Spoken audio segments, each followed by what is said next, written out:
Yawan samun saɓani tsakaninki da mijinki, shin kin taɓa tambayar kanki menene dalilin da ya sa hakan take faruwa? Maybe ba ki taɓa tambayar kanki ba. Sannan kuma kin taɓa zaunawa ki yi nazari akan menene ya sa ma muke samun saɓani da mijina?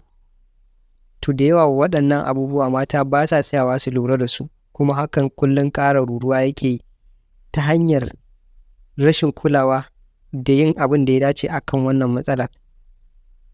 To gaskiya in baki shawara, lallai idan har kina yawan samun saɓani tsakaninki da mijinki, to ya kamata ki tsaya ki yi karatun ta natsu. Ki tsaya ki kalla menene ya sa muke yawan samun saɓani tsakanina da mijina.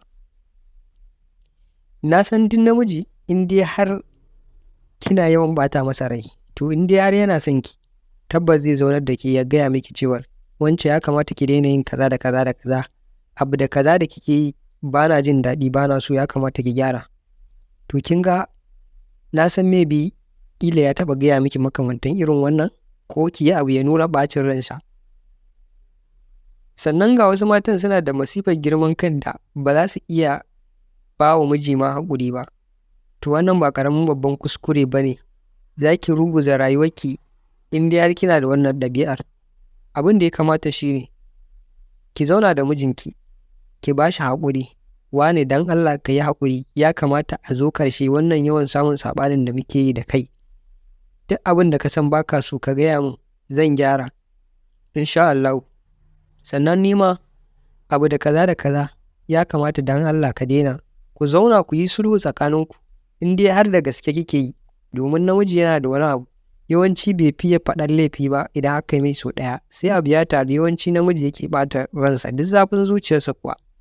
Domin me? Duk zafin zuciyar namiji in dai yana tare da mace, to akwai gaɓar da wannan zafin zuciyar baya wani tasiri, yana amfani da tunani da hankali wajen aiwatar da wasu hukunci. Da yawa akwai mazan da za ka ga har dukan mata suke, yawanci sai sun yi wannan dukan daga baya za su zauna su yi tunani bai kamata fa su yi haka ba, kuma za su ji rashin daɗi a ransu, kuma za su ji ba daɗi. Amma sakamakon namiji saraki ne, wani ba zai taɓa zuwa ya ba wa matar shi haƙuri ba, ko kuma su zauna don a zauna a yi sulhu. To su ma mazan tabbas akwai wanda suke da laifi a kai. To idan kai namiji ne kana da irin wannan ɗabi'ar, ya kamata kai ma ka gyara ka daina. Sannan kuma ba gazawa ba ne ka ba matarka haƙuri, wannan cikar kamala ne. Don kai mata laifi ko ka yi abin da bai dace ba, ka ba ta haƙuri. Wancan ki yi haƙuri, da Allah mu gyara mu daina, mu zauna lafiya tsakaninmu. Kai ko ɗanka ne kai ba daidai ba, yana da kyau ka ba shi haƙuri. Ballantana kuma masoyiyarka wacce kuka yi soyayya, kuka yi auren tare, wacce ita ce komai naka, kai ne komai nata.